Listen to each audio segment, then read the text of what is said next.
السلام علیکم ناظرین، آپ کو اپنے چینل میں خوش آمدید کہتے ہیں۔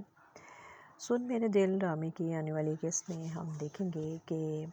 صدف جو ہے وہ بڑی حیران ہو کے عمار کو بتاتی ہے کہ ہمشہ جو ہے وہ اس نے اپنے منگیتر کو چھوڑ دیا ہے اور اس کی انگوٹھی بھی اس کو واپس کر دی ہے، اور مجھے سب سے بڑی حیرت اس بات پر ہوئی کہ وہ کسی اور کو پسند کرتی ہے، اور اسی بات پر میں بہت زیادہ سوچ رہی ہوں کہ آخر ایسا کیسے ہو سکتا ہے۔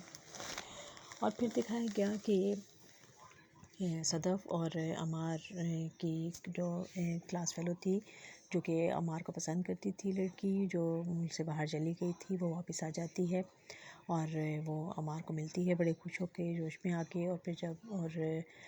پھر وہ اس کو کہتی ہے کہ میں غصے میں بہت جلدی کر دیتی ہوں، لیکن میں پیار میں بہت دیر کرتی ہوں، اور مجھے اب اس بات کا احساس ہوا ہے کہ شادی اس سے کرنی چاہیے کہ جو آپ کو پسند کرتا ہو، ورنہ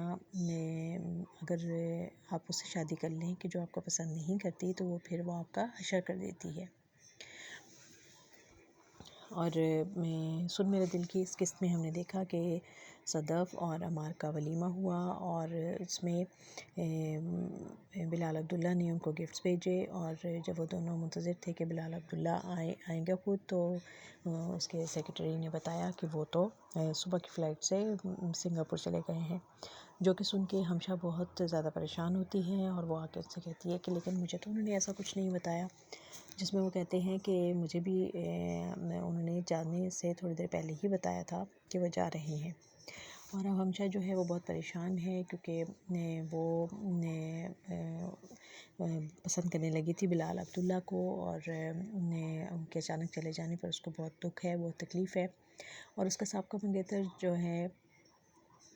فراز، وہ آتا ہے اور اس کو کافی تسلی دیتا ہے، لیکن وہ بہت دکھی بیٹھی ہے، اور وہ اس سے پوچھتا ہے کہ آخر تمہارے اس دکھ اور پریشانی کی وجہ کیا ہے، تو وہ اس کو بتاتی ہے کہ میں جس کو پسند کرتی ہوں وہ اچانک مجھے چھوڑ کے مجھے بتائے بغیر یہاں سے چلا گیا ہے۔ تو وہ کہتا ہے کہ اس کا مطلب اس نے تمہیں چیٹ کیا ہے، تو کہتی ہے کہ نہیں، چیٹ تو نہیں کیا ہے۔ اور پھر جب صدف آتی ہے اس کے پاس اور اس سے اس کی خاموشی کی اور پریشانی کی وجہ پوچھتی ہے، اور کہتی ہے کہ تم کیوں تنگ کر رہی ہو اس کو، فراز کو، تو وہ کہتی ہے کہ نہیں، میرا اور اس کا بریک اپ ہو چکا ہے، میں نے اس کو منگنی کی انگوٹھی واپس کر دی ہے۔ تو اس کے جواب میں صدف اسے پوچھتی ہے کہ کیا کوئی اور ہے تمہاری زندگی میں، تم کسی اور کو پسند کرتی ہو؟ تو اس کا اس بات میں سر ہلانا اس کو سب کچھ سمجھا دیتا ہے، اور پھر یہ اصرار کرتی ہے کہ مجھے اس کا نام بتاؤ، اس کی تصویر دکھاؤ، لیکن وہ کہتی ہے کہ ابھی کچھ دن رک جاؤ، کیونکہ ابھی اس کی طرف سے مجھے کوئی جواب نہیں ملا، کیونکہ اس نے ابھی کوئی ہاں نہ نہیں کی ہے۔ تو اور وہ اس کے بارے میں پوچھنے لگتی ہے کہ وہ کیسا ہے، اچھی پرسنالٹی ہے اس کی، ہے کیا وہ ایروگنٹ ہے، تو اور ساتھ ہی کہتی ہے کہ بلال عبداللہ کی طرح ہے، اور یہ اس کے منہ سے یہ لفظ سن لیتا ہے عمار، اور وہ کافی دکھی ہو جاتا ہے۔ پہلے ہی اس کے دل میں یہ بات چل رہی ہے کہ شاید صدف جو ہے وہ پسند کرتی تھی بلال عبداللہ کو، اور بلال عبداللہ بہت زیادہ پسند کرتا تھا صدف کو، اور اس کی اتنی عنایات جو ہیں اس کی وجہ سے وہ پہلے ہی اندر بہت زیادہ گلٹی محسوس کر رہا ہے، اور اس کو یہ اس بات کا بہت افسوس بھی ہو رہا ہے، دکھ بھی ہو رہا ہے کہ وہ بغیر ان سے کچھ کہے وہ یہاں سے چلا بھی گیا ہے، اور ان لوگوں پہ بہت زیادہ عنایات بھی کر گیا ہے، ان کو گھر بھی دے گیا ہے، گاڑی بھی دے گیا ہے، اور اچھی جاب ہے، اچھی سیلری ہے، اور ان کو ہر طرح کی آسائش اور آرام وہ دے کر چلا گیا ہے۔ اور اب صدف کی جو ماں ہے وہ اس کو کہتی ہے کہ دیکھو، جو شوہر ہوتے ہیں نا، وہ ان میں بہت ساری ایسی باتیں ہوتی ہیں کہ جیسے دانت میں باتیں جو ہیں اس طرح برداشت کرنی پڑتی ہیں کہ جیسے دانت میں درد ہوتا ہے، تو بعض دفعہ ہمیں اپنا دانت بچانے کے لیے اس درد کو برداشت کرنا پڑتا ہے۔ اور